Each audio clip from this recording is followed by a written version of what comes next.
Okay, so in this video here, we're going to be talking about solving radical equations. Now, before you can do the examples in this video, you have to know how to solve one-step, two-step, and multi-step equations. I have videos on that, so make sure you check them out. Also, you're going to have knowledge on radicals. I also have videos on that, so make sure you check that out. So assuming you know all of that, let's go ahead and start the first problem, and let's talk about what we need to do. So you can see that my radical is right here. And underneath the radical, my radicand, I have x minus 7. So this part right here is my radical. My radicand is going to be x minus 7. Whenever you're solving these radical equations, your goal is to isolate the radical. Okay? So the part that I have circled right now, I want to isolate that before I do anything. So in order to isolate that, I have to get rid of that negative 9. Now that's negative 9 times the square root of x minus 7. So the operation is multiplication. So to get rid of that negative 9, I'm going to divide. That's going to be my first step. I'm going to divide both sides by negative 9. So let's go ahead and do that. Let's get rid of this. I'm going to divide both sides by negative 9. That will cancel out here.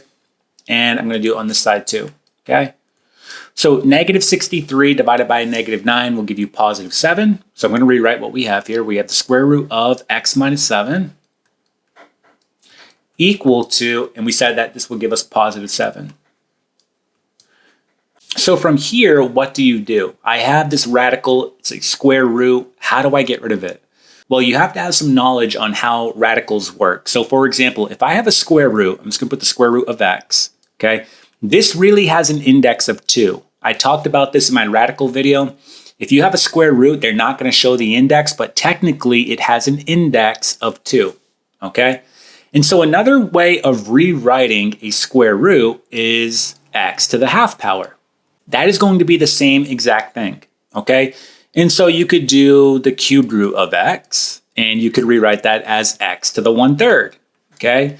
So do you see the pattern that's happening here? Or I could have the fourth root of x, and I could rewrite that as x to the 1/4, okay? So it's just 1 over your index. That's the same exact thing. So we can use that to our advantage. How do I get rid of the square root? Well, if I look at this one up here, and I look at my base and my exponent, if I were to raise this part to the power of 2, that would cancel out that exponent. So for example, if you had x to the 1/2, and you said, okay, I'm going to raise it to the power of 2, well, this whole part will just cancel out here, and you're left with x. So how do you think we're going to get rid of the square root? Remember, these are both the same. X to the half power and the square root of x is both the same. I'm simply just going to square both sides. That will get rid of that radical. And so that will cancel here. Remember, I have to balance it out though. So what I do to one side, I do to the other, and I did that. So now I have x minus 7 equal to 7 squared. That gives me 49. My last step, add 7 on both sides, and I'll be done. Okay? So adding 7, this will cancel. I get x is equal to 49 plus 7. I get 56. Okay, done. There's my answer. Okay, completely solved. Let's go ahead and try another example. So here's my next example, and I'm going to do the same thing. I'm going to isolate that radical. So in order to do that, I have to get rid of this 2 first. It's multiplication. I'm going to divide. Dividing both sides by 2. Okay, so now I have the square root of 104 minus 2x equal to 20 divided by 2 will give you 10. Okay, we're going to do the same steps we did before. To get rid of that radical, that square root, we're going to square both sides. Okay, this will cancel it out here. I'm left with 104 minus 2x equal to 100.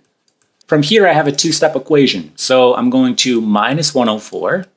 Okay, minus 104. This will cancel. I'm left with negative 2x equal to 100 minus 104. That's negative 4. Okay. And then simply I'm going to divide both sides by negative 2. And I'll get my answer. Okay, so this will cancel. Negative 4 divided by negative 2 will give you positive 2. So x is equal to positive 2. Done. And I should have made a mention that you can go ahead and plug this back in to check your work. So if I take this 2 and I plug it back into x, that equation should equal out, right? So you can always go back and check your work if you'd like. And you can also use a calculator to make sure you are on the right path, right? So that problem is now done. Let's go ahead and try another one. So here's my next problem, a little bit different, but again, I'm going to isolate this part here. So to do that, I have to get rid of -9. That means I'm going to add 9. So adding 9 on both sides. Okay, this will cancel here. I get the square root of x over 2 equal to -8 plus 9 is +1. Now all I have to do is square both sides to get rid of that square root. So gone and gone. I get x over 2 equal to 1 squared, that's 1. My last step, I have division here. I have to multiply in order to get rid of that 2. So I'm going to multiply both sides by 2. Cancels there. Do it on this side. I get x is equal to 1 times 2. I get 2. This problem is done. Okay? All right, let's try a couple more problems. So this one's a little bit different because you have a square root on both sides. And if you look at it, it's actually isolated. They're both isolated, right? So we're just going to go for it. But first, I'm going to go ahead and rewrite it. So I have the square root of 3x minus 2 equal to the square root of 2x plus 1. So again, we're just going to go for it. All I have to do is square both sides, and it works out nice because it actually cancels it out on both sides, right? And so now we're just left with what we have underneath, which is 3x minus 2 equal to 2x plus 1. So we have a variable on both sides. We can go ahead and do this all in one go, right? So I'm going to move the variable over to the left-hand side. So I'm going to take this positive 2x and I'm going to minus it, right? Minus 2x on both sides. This will cancel here. And this -2, I'm going to add it. So I can get rid of it here. I'm also going to add it here, okay? So 3x minus 2x, that will give you 1x or x equal to 1 plus 2, that gives me 3. And we're done. X is equal to 3. Again, you can plug it in to check your work if you'd like, but we're going to go ahead and skip that. We're just going to box it in, and here's our final answer. Okay? All right, let's try one more example, and this one is a little more challenging, so let's go ahead and take a look. So here's our next example, and just a heads up, in order to do this problem, you have to have knowledge of quadratics and factoring. So if you don't have any knowledge of quadratics and factoring, this problem is going to be a little tricky, but definitely stick around because you may learn something, okay? Now, a quadratic in standard form is always going to be ax squared plus bx plus c. We're going to need that later on, okay? So how do we solve this problem? Well, look, I have the square root already isolated, the radical. So to get rid of it, I'm going to square both sides. Now, I'm going to rewrite the problem. It's the square root of 40 minus 6x equal to x minus 4. So I have to square both sides to get rid of this radical. So I'm going to do it here, and that will cancel it out here. Now, on this side here, this is a common mistake. A lot of students will do this. They'll square both terms. So for example, they'll square the x and they'll square the -4. That is incorrect, okay? You have two terms there, all right? That's technically a binomial. So when you square that right-hand side, what you're going to do, if you have more than one term, you're going to put it in parentheses, okay? And then you're going to square it like that, okay? Because that comes out totally different than you squaring each of those terms individually, right? So what do we now need to do? So now I have 40 minus 6x equal to, I'm going to have x minus 4 squared. Well, we're going to have to do FOIL here. I have a binomial being squared, so we're going to have to do FOIL, or maybe you can do it in your head. But this part here, you're going to have to use FOIL. First, outside, inside, last. Now, we're going to do it in our head. We're going to end up with x squared, okay, minus 8x, and then plus 16. And again, that came from doing x minus 4 times x minus 4. Okay, you can do that out using FOIL. Okay, but we just did it in our head. So now we have this here. Now, when you have a quadratic and you want to solve it, you always want to set it equal to 0. So I could set the left-hand side equal to 0, the right-hand side, it doesn't matter, right? But I'm just going to go ahead and take these terms here, and I'm going to move them over to the right-hand side, okay? And then I'll have the left-hand side equal to 0. So to do that, what do I need to do? Well, this right here, this -6x, I have to add it. Okay, so I'm going to add that, And then this positive 40, I have to subtract it. So minus 40. Okay, and we're just doing that on both sides. So it will cancel here. You can see on the left-hand side, I'm going to be left with 0. Okay, so let's go ahead and do this. I get 0 is equal to x squared. Okay, negative 8x plus 6x will give me negative 2x. And then I have 16 minus 40. That will give me negative 24. Okay, so from here, we have to factor, right? That's how we're going to solve and get our solutions here. So how do I factor? Well, I always use the AC method. So using this quadratic in standard form, we're going to do a times c. And for me here, that's going to be 1 times a negative 24, because remember, I technically have a 1 here, right? So I'm doing 1 times a negative 24. So 1 times a negative 24, which is negative 24, okay? So I need two numbers when I multiply will give me negative 24, but add up to my b, which is, in my case here, negative 2. So two numbers when I multiply will give me negative 24, but add up to my b. Well, let's go ahead and start with 6 and 4. I know that 6 times 4 is 24, but we need to make it negative 24, and they both have to add the negative 2. So that means if I make the 6 negative, that will take care of it. Negative 6 times 4 is negative 24. Negative 6 plus 4 is negative 2. We're good. And since a is equal to 1, right, I have a 1 here, a is equal to 1, I can put it right in factored form.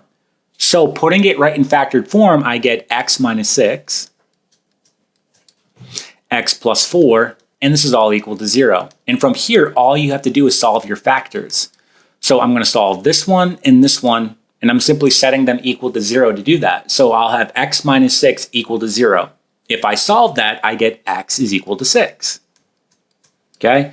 If I solve this one, x plus 4 equal to 0. Well, that gives me x is equal to negative 4. Now, you have two answers here, okay? We're going to have to plug it back in and check it to make sure we do not have extraneous solutions here. Whenever you have more than one solution, you always want to plug it back in and check to make sure you do not have extraneous solutions, meaning that the solution does not work. Okay, we call that extraneous.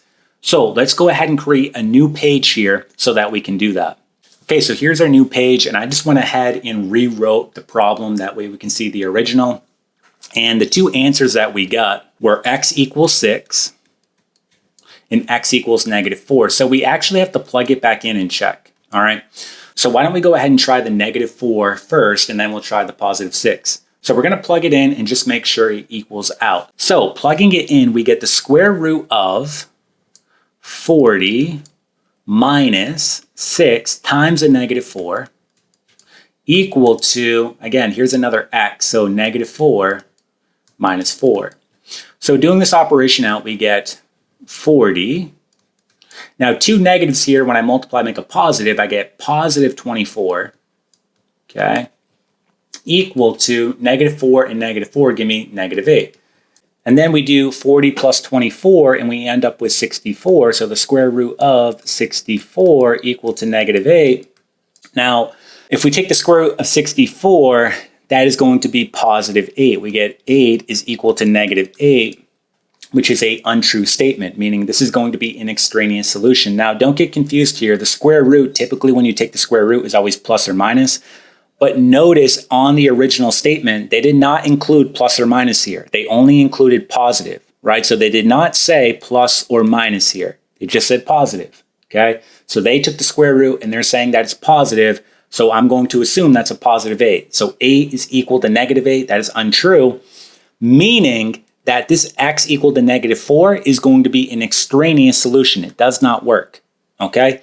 So from here, let's try 6 and see if it will work out. I get the square root of 40 minus 6 times 6, there's my x, equal to 6 minus 4, okay? Here I get the square root of 40 minus 36 equal to 2. 6 minus 4, right? 2. Now I get 40 minus 36, that will give me 4, so the square root of 4 equal to 2, and we know that the square root of 4 is going to be 2, so 2 is equal to 2. That one checks out, okay? So this one is good. X equal to 6, that is good. So again, x equal to negative 4 is going to be an extraneous solution. We want to make sure we do not include it.